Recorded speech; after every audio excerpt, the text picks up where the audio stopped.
I got to talk about you. I know you released a video. The thumbnail with Big Mike was was something hilarious.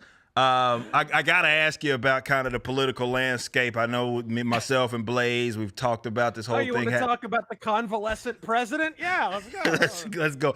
Where's Razor Fist at with? I mean, it's been an absolute shit show. We know what they're trying to do with Trump. It's been a hilarious backfire. What's happening with Fannie? But oh man, it's backfiring even harder. If the Supreme Court takes the case, and they did, then it's kind of, I mean, obviously if they rule in his favor, it's pretty likely they will, because these cases were not built to stick. They were meant to obstruct, right? Yeah. So it's very doubtful they will stand up to rigorous legal scrutiny, but weirder things have happened. True. Right? But it doesn't look like that's probable.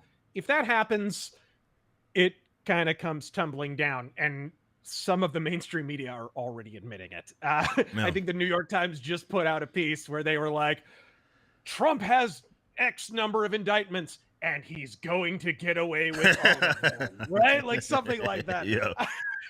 I laughed my balls clean off my body. It was hilarious.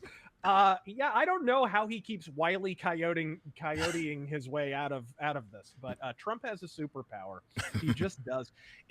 I mean, the big lesson from Trump from the beginning has been, for years and years and years, there would be like a BS. I always use the example of Herman Cain, who I liked. I liked Herman Cain a lot. He should have been the front runner. He was the front runner in 2012. And he should have been the presidential candidate. And he was steamrolling everyone for a while there. And then they threw those BS allegations at him. And he folded. And that's what Republicans do, right? When they get hit with stuff like that, they fold. And then 2016 rolled around. And they did the same thing with Trump. Oh, it's grab her by the pussy. Yeah. It's the tape, right? And fully expecting, okay, I've seen this movie before. Here's where Trump's going to surrender. And he did not. He tripled down. He went went in on the next debate and you're going to be in jail, right? He went, and that's one of the reasons he won.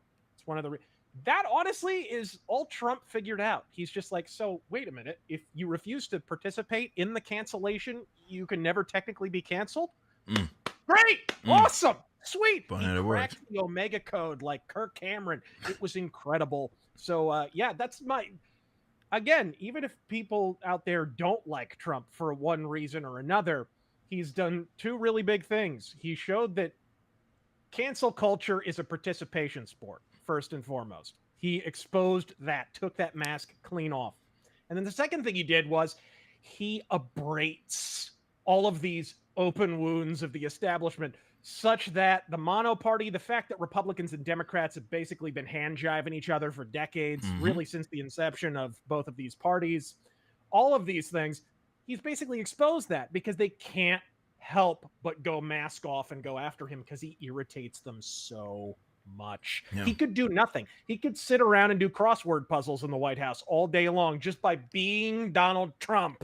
They could not help but take the mask off, and that is a resplendent gift. I got to be honest. That's a great gift without even really doing anything except being big and orange. Yeah. So what do you think about, and by the way, I guess this will answer my question. You dropped again, it was not too long ago, this hilarious video about is old Michelle Obama gonna run? So what conclusion did you come to? I think it's more likely if she's going to run. Now, I've heard there's, James O'Keefe did a video. They apparently told him she has no interest in running. I don't know. We heard that about a lot of people. We heard that about Obama before he ran in 2008.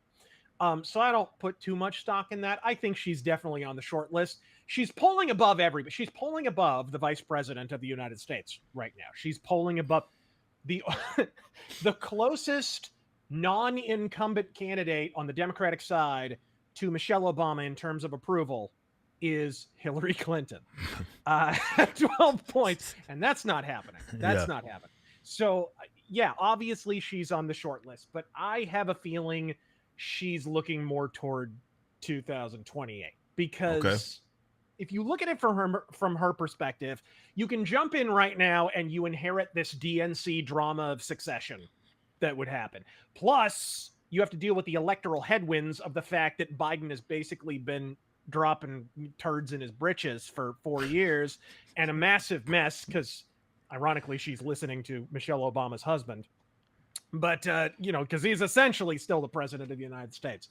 So she can inherit all of that mess, or she can just sort of wait for the dust to settle. And in 2028, she can run against both parties if she wants to, right? She can run against the guy who came before her, regardless of what party they belong to. If it's Biden, she gets to say, oh, we need new, fresh leadership, not old men. Yeah. If it's Trump, I said in my video, why elect a leathery old orange dude when you can elect a leathery old black dude? So that's kind of where we're at, honestly. She's in the catbird seat. She can do either of those things. So I think 2028 is more likely. Cool. That makes sense. Oh, no, that's fucking hilarious. So yeah, I had to get your thoughts on. I saw that video this morning. I was like, the thumbnail was that was rock solid, man. Shout out to Blue 42. Height. That was top notch.